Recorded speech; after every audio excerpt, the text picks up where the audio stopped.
This is the video overview for Kit 1, Theme K, Learning from Love. Unfortunately, I don't have anyone here today, so I'm unable to sort of stand in the front and teach. I'm just going to go over my charts here so that you can understand my charting and thinking. First of all, this theme is one that I went and sort of dove into last year, teaching it across the grades K to 5. And one of the big ideas that I have, having done that once and now coming back to it nearly exactly a year later, is that my own understanding of spelling and how to use the themes has really evolved. So while this may seem like something that doesn't require much thought because we've already done it once, I actually found that I was really thinking deeply and have some new understandings. The first thing is that this Kit 1 Theme K, is about learning from the word love, but it's really about learning real spelling ideas and themes using love as a springboard. It has very little to do with love, to be honest. It's just the kind of word that we can use. And as Melvin says in his big ideas, one of the best things about this word is that most children already know how to spell it even when they first enter school. So if love doesn't work for you as a word, maybe there's another word that you can use. The idea being that real spellers and the kinds of spellers that we're trying to develop here not only spell words correctly, but are constantly thinking about why they're spelling things the way they are.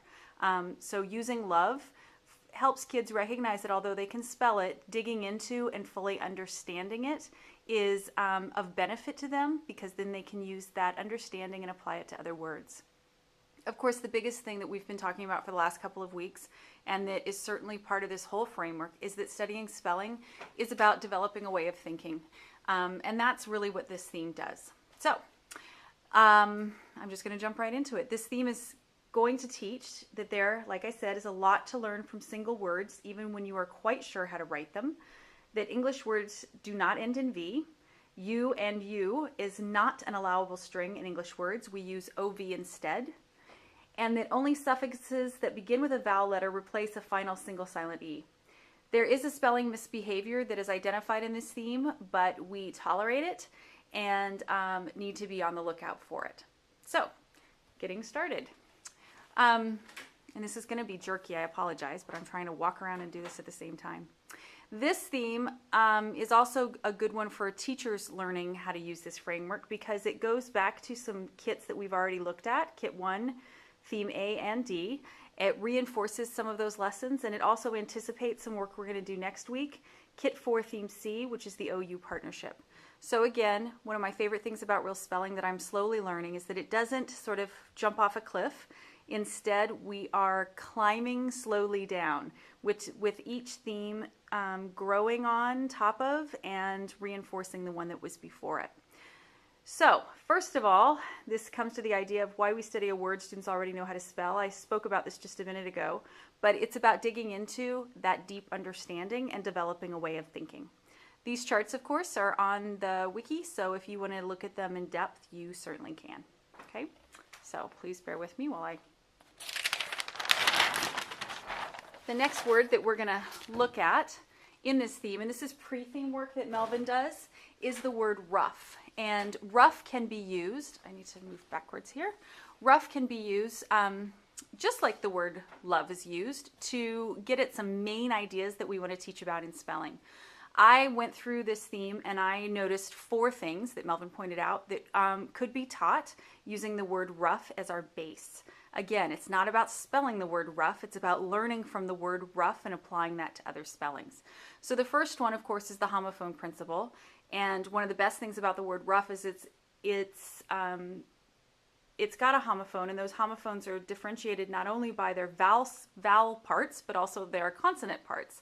So that's one thing that you can focus on with kids. Going back to the homophone principle, which states that where possible, words that sound the same will be spelled differently, even if their pronunciation is the same. The second thing is that there are 3 ways to represent the phoneme F. We haven't gotten into a theme working with that directly, but of course, the great thing about real spelling is you can get there now. You don't have to wait for that theme, and especially if your kids pick up on it.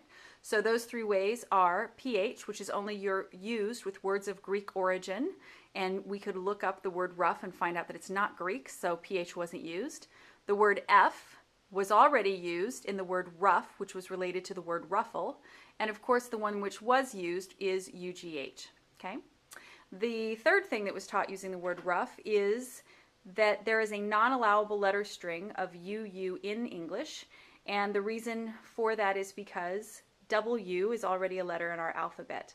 So if you played out the word sum as it potentially could be, if we kept the U and added UGH, we would end up with a W. The fourth thing that could be gathered from looking at rough is when you can't use U, we use O.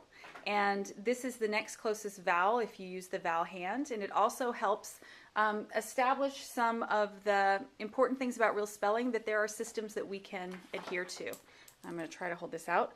I recolor-coded my AEIOU chart to indicate the IU relationship and the OU relationship. If you're using a vowel hand, you can also do it on the vowel hand to show how the O and U are together when we say them. Okay? So getting into the main theme, of course you can use rough instead of jumping in with love if you feel like it would be more applicable to use, maybe for older kids. But jumping into the main theme, there's several things we want to talk about when looking at the word love. And of course, we want to start out by telling students exactly why we're doing what we're doing. We're studying a word that they already know how to spell because it's a great word to develop deeper understanding. So the first question, why is there a single silent E at the end of love, is a good one because it doesn't act the way single silent E does sometimes in making the O there have a long sound. The reason why the single silent E is there is because no complete English word can end in V. We always use VE instead. And Melvin gives other examples that you can investigate with kids, have them try to find their own, but then of course these are ones you can show them if they can't or if you are pressed for time. One of the things that I started wondering, and I think I've disproved my own thinking as the further I went, but when we're spelling this word out, because it isn't really acting like a single silent E, and we do always want to use VE instead of just V, when we're spelling it out, I was wondering if we shouldn't say LOVE instead of LOVE. And I think that we stick with this being a single silent E, but it shows my own deeper understanding of spelling, which is something that I definitely have found since teaching this, a year ago. I'm becoming a better speller. Piggybacking on the idea that we don't have V at the end of a word by itself, we use VE. Melvin provides a list of some other letters that don't appear at the end of base words. And I went ahead and added it to the English spelling law chart that I started. But of course, U, Q, and J, we haven't actually gotten to. And so I've put them up there for teachers, but I wouldn't necessarily show them to students yet. And the same thing with this chart. I think it's fascinating and interesting, but it's not a must-do. It's on page 5 in the theme if you're interested. Continuing on with love, why do we use O and not U? Especially when the sound suggests that it's a U. And I remember last year with kindergartners, they didn't want to even ask this question. They just assumed we use an O because we do and we already know how to spell it. But by looking at other words, we can start to wonder why. Why is this a pattern in English spelling? And basically it's because we avoid writing UV inside a word of English origin. We write OV instead. This is that relationship between O and U on our vowel hand. It also speaks to that idea again that UV too closely resembles W or two U's. And so having an O there ensures that the word is spelled the way we want it to be. The other good thing that is noted in the theme is that real spelling laws are about patterns and what letters can be used where and in what combinations. Real spelling laws are very rarely about sound or pronunciation. Okay. Then the theme moves on to adding suffixes to love, and it's a good one because of the single silent E at the end. The practice here, the thing to concentrate on if you're teaching this with your kids during this theme, is some of the thinking behind suffixing.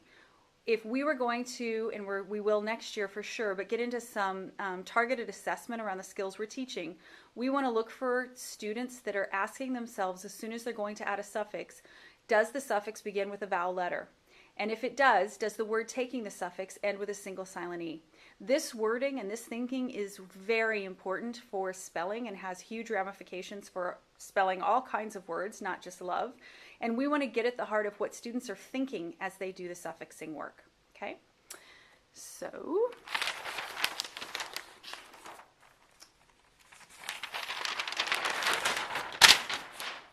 there are a couple of other things to explore. Which E is it in LOVED?